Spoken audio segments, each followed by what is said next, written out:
निर्वर्णा पदं वाक्यमित्यास्पदचतुष्टयम् यस्याः सूक्ष्मादिभेदे वाग्देवीं तामुपास्महे।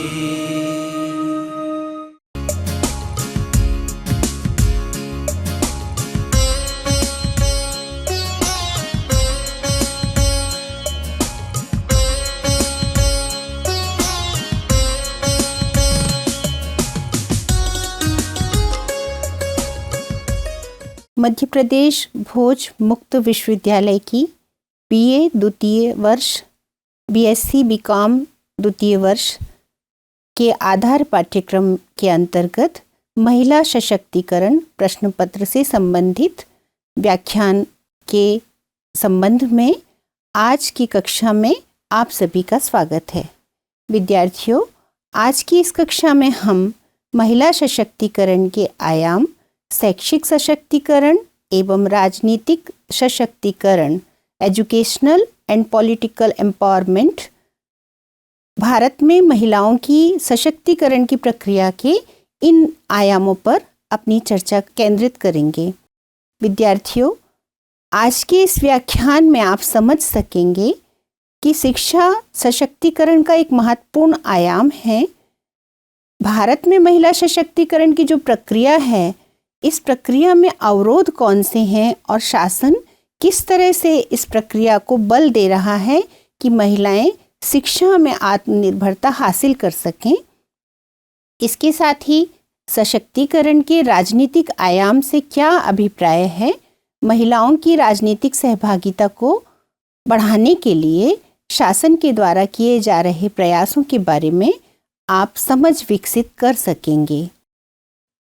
पिछले व्याख्यान में हमने पाठ्यक्रम के अंतर्गत महिला सशक्तिकरण की विविध आयामों की चर्चा कर चुके हैं।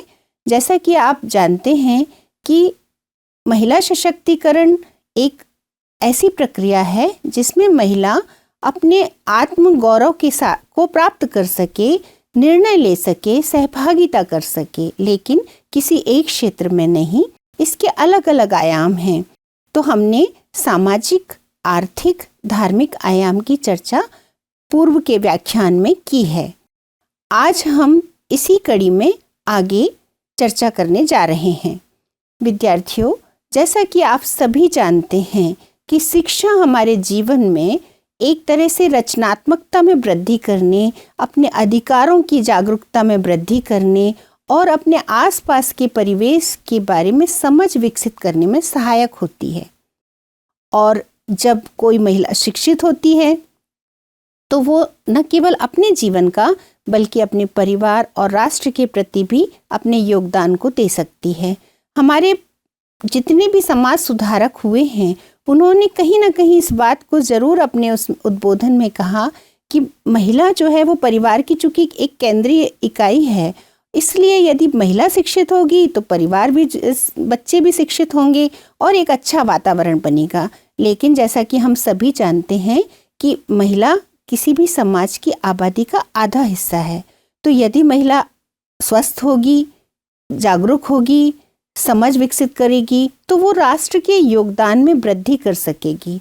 और ये भी आंकड़े समय समय पर आते रहे हैं कि हमारे देश की जीडीपी में वृद्धि तभी होगी जब हम महिलाओं की शैक्षिक भागीदारी को बढ़ा सकें, उनकी सहभागिता को बढ़ा सकें, आर्थिक क्षेत्र में भी सहभागिता को बढ़ा सकें।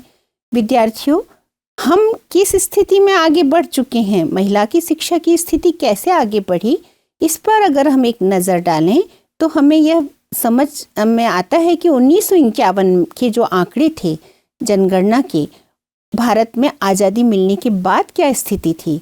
तो उस समय भारत की टोटल जो आबादी थी 16.7% साक्षर थी।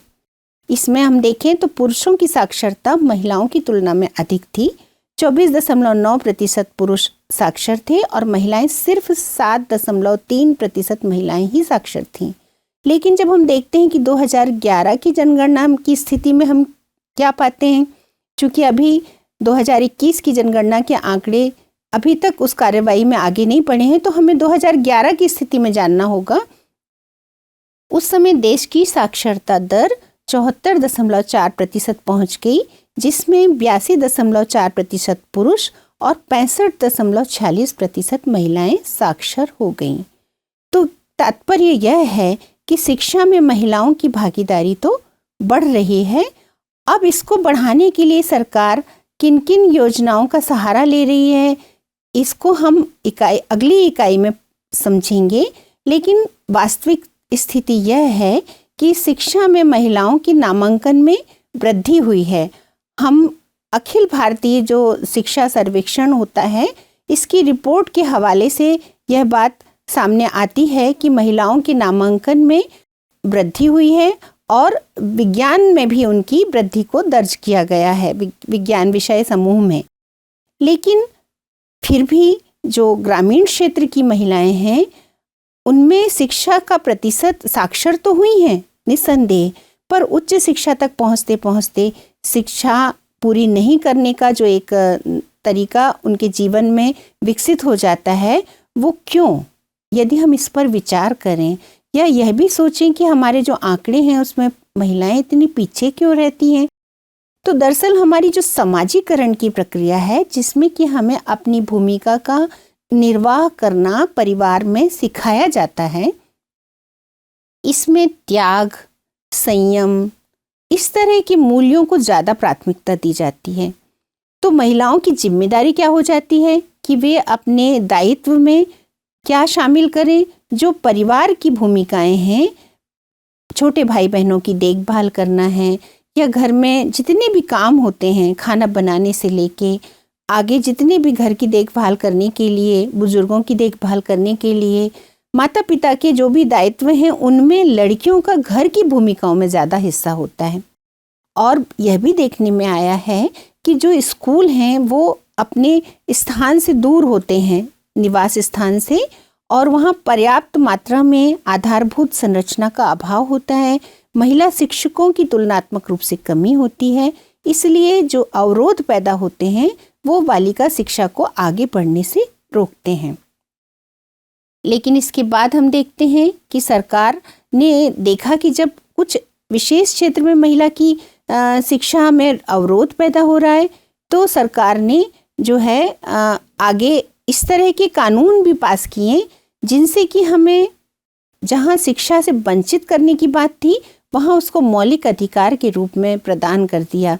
आप सब जानते हैं कि 2009 में शिक्षा का अधिकार अधिनियम लागू हुआ।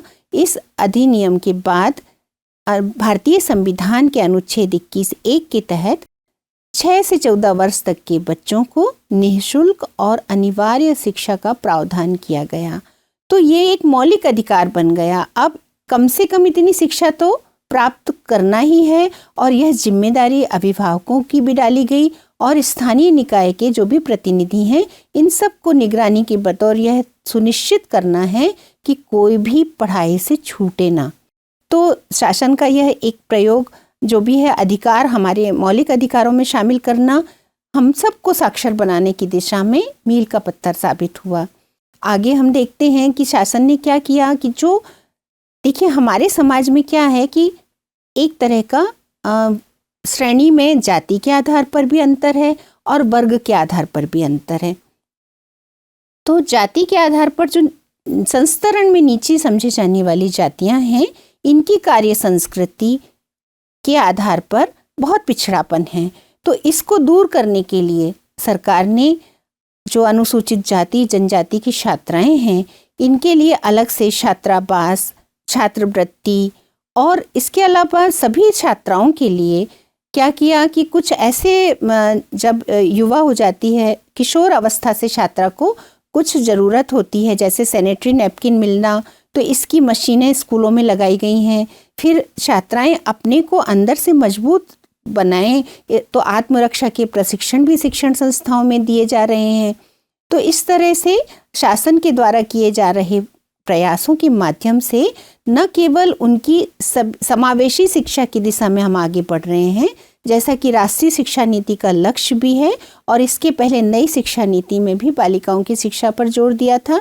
अभी समावेशी शिक्षा के माध्यम से हम सभी की शिक्षा को आगे बढ़ाने के लिए जेंडर फ्रेंडली वातावरण तैयार करने की दिशा में आगे बढ़ रहे हैं।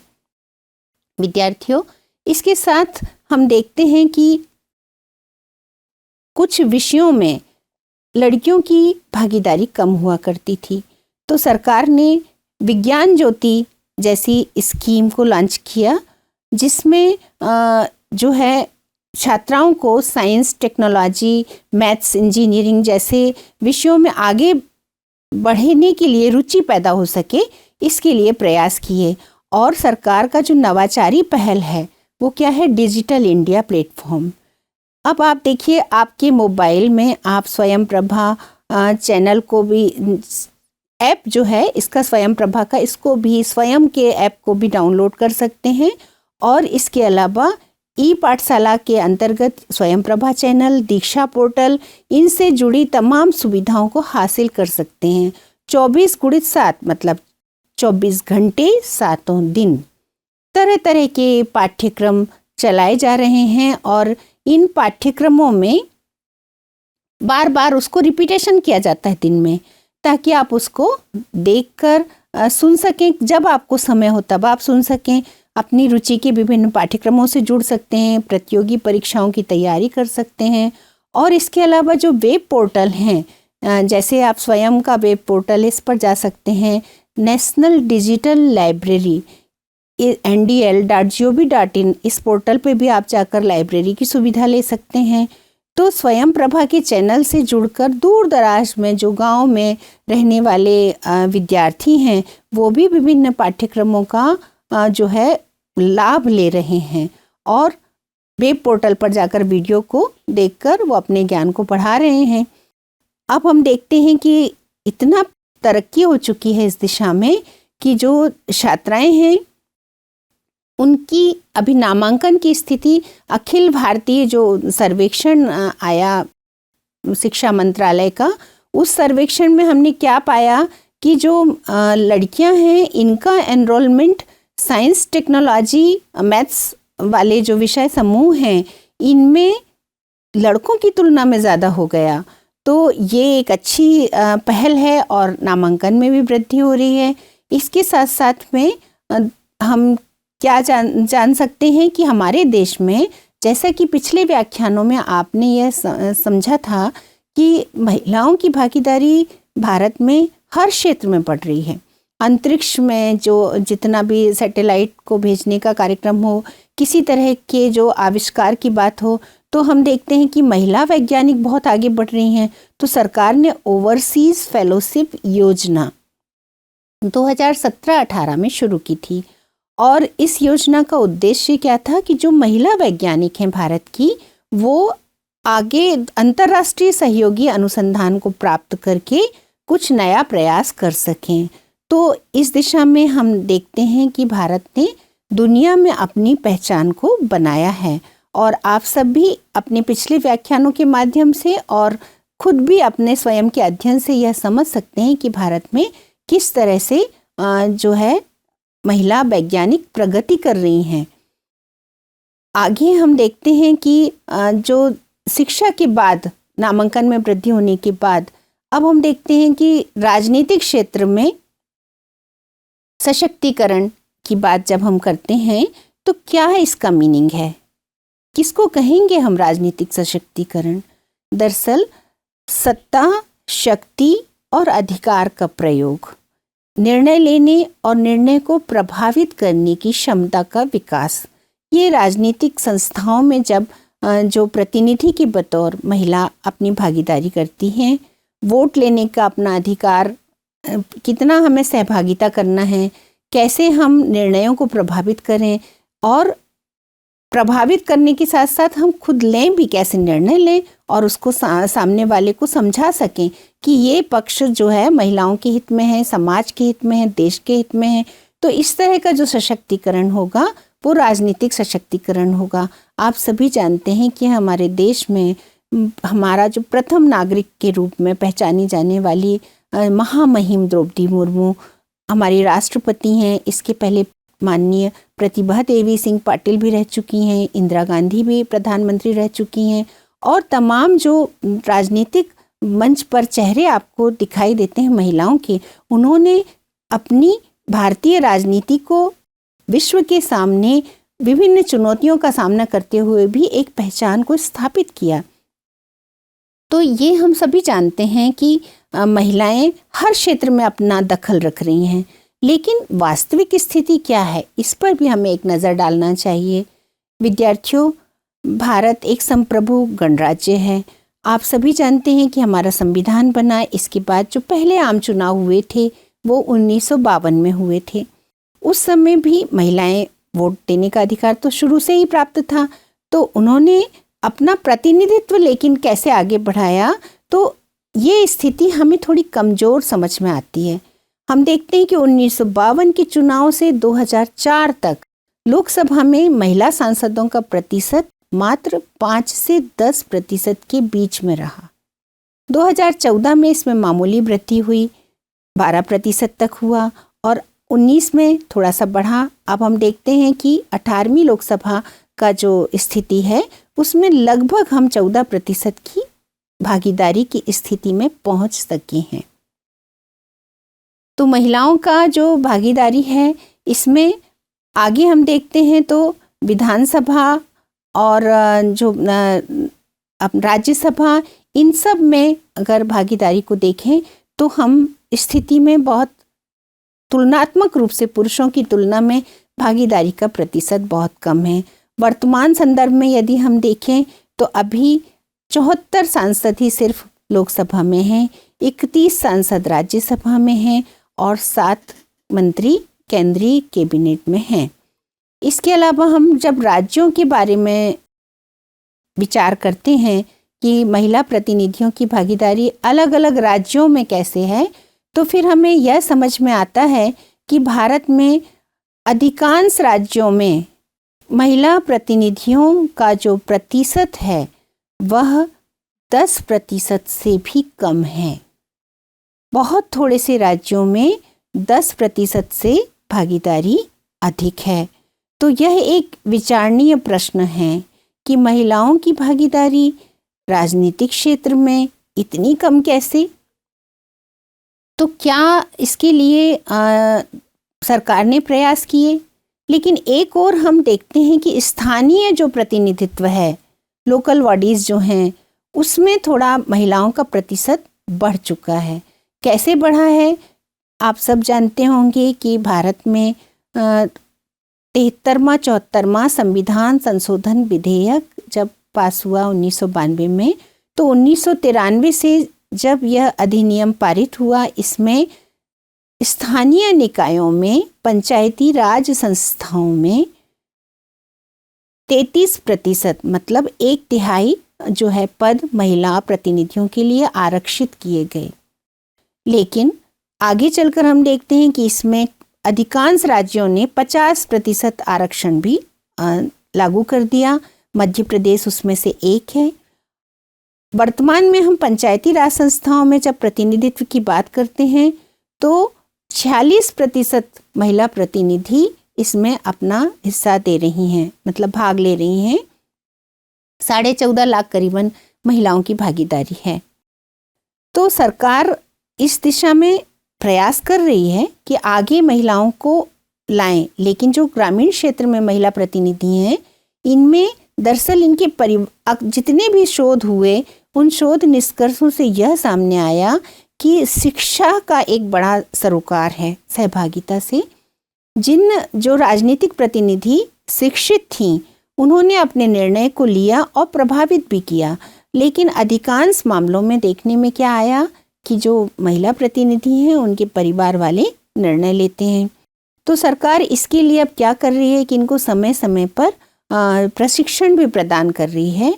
और आगे चलकर हम देखते हैं कि सरकार दूसरे जो सदन हैं जैसे लोकसभा, विधानसभा, इनमें भी आरक्षण के लिए एक बड़ा प्रभावी कदम सरकार ने उठाया। वो क्या है? नारी शक्ति वंदन अधिनियम। यह अधिनियम क्यों आया? इसके पहले भी हम एक आपको बात बताना चाहते हैं। वह यह कि भारत में महिलाओं की स्थिति पर एक रिपोर्ट 1974 में आई थी। महिला परिस्थिति के ऊपर। उस रिपोर्ट ने इस बात का जिक्र किया था कि महिलाओं को अगर हम आरक्षण देंगे तो महिलाएं नेतृत्व में आगे आएंगी। तो इस तरह से ये विचार आगे चलता गया, समय समय पर इस बार बार सदन में रखा गया। लेकिन अभी 28 सितंबर 2023 को नारी शक्ति वंदन अधिनियम अधिसूचित किया गया है। इस अधिनियम में लोकसभा और राष्ट्रीय राजधानी क्षेत्र दिल्ली की विधानसभा सहित राज्य विधानसभाओं में महिलाओं के लिए 1/3 सीटें आरक्षित करने का प्रावधान है। विद्यार्थियों, जनगणना के बाद परिसीमन के साथ इन क्षेत्रों का स्पष्ट निर्धारण होगा, तब यह अधिनियम हमें किस तरह से महिला को प्रतिनिधित्व देकर आगे ला रहा है इसका हम प्रभाव देख सकेंगे। लेकिन यह जो स्थिति हमने अभी समझी, जिससे यह ज्ञात हुआ कि महिलाओं की भागीदारी राजनीतिक क्षेत्र में बहुत पीछे है। पिछले व्याख्यान में आपने जेंडर जो गैप रिपोर्ट्स का भी हवाला सुना था, जिसके माध्यम से आप यह समझ सके थे कि भारत का वैश्विक स्तर पर जो पीछे रहने के कारण है उसके कई आधार हैं कि कहीं कहीं महिला जो है वो पीछे रहने के कारण जो उसका भागीदारी का प्रतिशत है वो पीछे रहता है। तो हम वैश्विक स्तर पर लैंगिक समानता, जबकि हमारे संविधान में लैंगिक समानता का लक्ष्य है और हम उसे प्राप्त करने के लिए निरंतर प्रयास कर रहे हैं, इसके बाद भी हम पीछे हैं। तो क्या कारण है? पर्टिकुलर राजनीतिक क्षेत्र में यदि हम देखें तो हमें समझ में आता है कि भारतीय समाज में जो राजनीति के भागीदारी के संबंध में एक संस्कृति के बारे में लोगों की मानसिकता है, समझ है, वो क्या है कि राजनीति की कार्य संस्कृति के प्रति एक सकारात्मक वातावरण के संबंध में महिलाओं के बारे में लोग आश्वस्त नहीं हैं। ऊपर से महिलाओं की जो दोहरी भूमिकाएं हैं, पितृसत्तात्मक सोच है, वो भी महिला को राजनीतिक भागीदारी के लिए रोकती है। और धनबल, बाहुबल की प्रधानता, चुनाव प्रचार की जो शैली है, उस सब में महिला की भागीदारी से महिलाएं अपने आप को शामिल होने के पीछे, मतलब भागीदारी कम करने के पीछे अपने को स्वयं को रोक लेती हैं। कहीं कहीं शिक्षा का स्तर भी इसके लिए बहुत मायने रखता है। तो बहुत सारे कारण हैं जिससे कि महिलाएं राजनीतिक प्रतिनिधित्व में आगे नहीं आती और प्रतिनिधित्व बाधित होता है। अब तक के व्याख्यान में आपने यह जाना कि महिला सशक्तिकरण के विविध आयामों में हम अलग अलग आयामों की चर्चा जो पूर्व के व्याख्यान में कर चुके हैं। इस क्रम में शिक्षा और राजनीति, इन 2 आयामों में महिला सशक्तिकरण की प्रक्रिया किस तरह से आगे बढ़ रही है और उसमें अवरोध कैसे उपस्थित हो रहे हैं। तो हमें इसको समझने के लिए अपने आसपास के दायरे, अध्ययन, अखबार, पत्र पत्रिकाओं में समय समय पर प्रकाशित होने वाले लेख और संबंधित विभागों के शासकीय प्रतिवेदन, इन सब के माध्यम से अपने तथ्यात्मक और व्यवहारिक जो ज्ञान है इसके बारे में अपनी समझ को बढ़ाना चाहिए। विद्यार्थियों, जैसे आपका जो प्रश्न पत्र है इसमें वस्तुनिष्ठ प्रश्न ही परीक्षा में पूछे जाते हैं, इसलिए आपको तथ्यों की जानकारी बहुत सटीक तरीके से होना चाहिए। इसके लिए आप क्या करेंगे कि जो राष्ट्रीय स्तर के रिपोर्ट प्रकाशित होती हैं मंत्रालयों की, इनका अवलोकन करें। इन रिपोर्ट्स में तथ्यों की जो स्थिति है वह वर्ष के अनुसार दी गई होती है और जो शासन के प्रयास हैं उनका विधिवत विवरण दिया होता है। तो आपको योजनाओं के नाम और उस पूरी रणनीति के बारे में समझ बढ़ जाएगी। इसके अलावा आप जो विभिन्न वेब पोर्टल हैं जिनका जिक्र हमने अपने व्याख्यान के दौरान किया, उनके माध्यम से भी खुद भी उन सुविधाओं का उपभोग कर सकते हैं और लोगों को भी बता सकते हैं। लेकिन एक बार इस बात पर विचार करना होगा कि हमारे देश में महिला सशक्तिकरण की प्रक्रिया आगे बढ़ रही है, फिर भी उसके अवरोध इतनी जड़ें क्यों पकड़े हैं। तो हमें थोड़ा विचार करना होगा। जैसे जो संसाधन हैं उन तक पहुंच महिला की नहीं हुई। जो पहले व्याख्यान, दूसरे व्याख्यान में हमने इसकी प्रक्रिया को समझाया था, उसमें हम बहुत सारी योजनाओं से कल्याण तक जुड़े हैं। जैसे आप देखिए, अलग अलग राज्य सरकारें बहुत सारे कल्याणकारी योजनाओं की घोषणा करती हैं और उनसे लाभ लेकर जो कमज़ोर वर्ग की महिलाएं हैं, कम शिक्षित महिलाएं हैं, बस कल्याण कार्यों तक जुड़ जाती हैं। तो आगे की चीज़ें, जो आगे हमें बढ़ने के रास्ते हैं, उन तक तभी संभव है जब महिला उन संसाधनों तक पहुंच विकसित करके और आत्मनिर्णय लेने की प्रक्रिया से जुड़ सके। तभी महिला सशक्तिकरण को हम संभव बना सकेंगे, इस प्रक्रिया को आगे बढ़ा सकेंगे। आज के व्याख्यान के माध्यम से आप कुछ वस्तुनिष्ठ प्रश्नों के बारे में अपनी समझ विकसित कर सकते हैं। उदाहरण के लिए, भारत में डिजिटल माध्यम से शिक्षा में नवाचारी पहल करने के लिए किन किन प्रयासों को किया जा रहा है, तो आपको मालूम होना चाहिए। Digital library, national digital library, e Pathshala के अंतर्गत स्वयं प्रभा चैनल, स्वयं के कोर्सेस और इसके अलावा दीक्षा पोर्टल, इन सब से जुड़ी हुई जानकारी ई रिसोर्स के अंतर्गत डिजिटल जो क्रांति हुई है शिक्षा के क्षेत्र में, उसके अंतर्गत शामिल किया जा सकता है।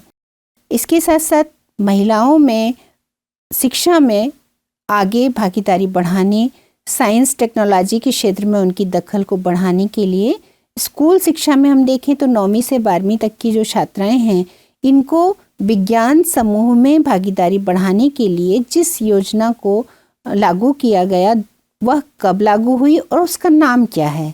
तो योजना 2020 में लागू हुई और उस योजना का नाम विज्ञान ज्योति योजना है। इसके अलावा महिला वैज्ञानिकों की बात है तो उनको अंतर्राष्ट्रीय भागीदारी के साथ जोड़ने के लिए फेलोशिप योजना कब शुरू हुई, उसका नाम क्या है? तो उसका नाम ओवरसीज फेलोशिप है और यह 2017-18 में प्रारंभ की गई। इसके साथ साथ 6 से 14 वर्ष तक के बच्चों को अनिवार्य और निःशुल्क शिक्षा का प्रावधान हमारा मौलिक अधिकार कब बना? इसका मतलब शिक्षा का अधिकार अधिनियम कब लागू हुआ? तो अधिनियम आप सब लेक्चर के माध्यम से समझ सके होंगे, 2009 में बना और 1 अप्रैल 2010 में लागू हुआ। इसके माध्यम से सभी 6 से 14 वर्ष तक के बच्चों को अनिवार्य और निःशुल्क शिक्षा का मौलिक अधिकार प्राप्त हो गया। इसके साथ ही महिलाओं की राजनीतिक भागीदारी के संबंध में आप पिछले व्याख्यान में भी इस बात को समझ चुके हैं कि स्थानीय निकायों में 73वां 74वां संविधान संशोधन से भागीदारी सुनिश्चित की गई। तो कितनी भागीदारी? 33%। लेकिन कुछ राज्यों ने इसको कितना बढ़ा दिया, उसमें से मध्य प्रदेश भी एक है, वह है 50%। इसके साथ साथ नारी शक्ति वंदन अधिनियम, इसका संबंध किस क्षेत्र से है? तो इसका संबंध लोकसभा, विधानसभा, इन क्षेत्रों में महिला प्रतिनिधित्व को 33% माने 1/3 भागीदारी सुनिश्चित करने के लिए है। अब यह अधिनियम कब संसद से पास हुआ? तो आपको मालूम होना चाहिए कि यह 2023 में अधिनियमित हुआ। आज के व्याख्यान में बस इतना ही। अगली कक्षा में हम पुनः उपस्थित होंगे। धन्यवाद।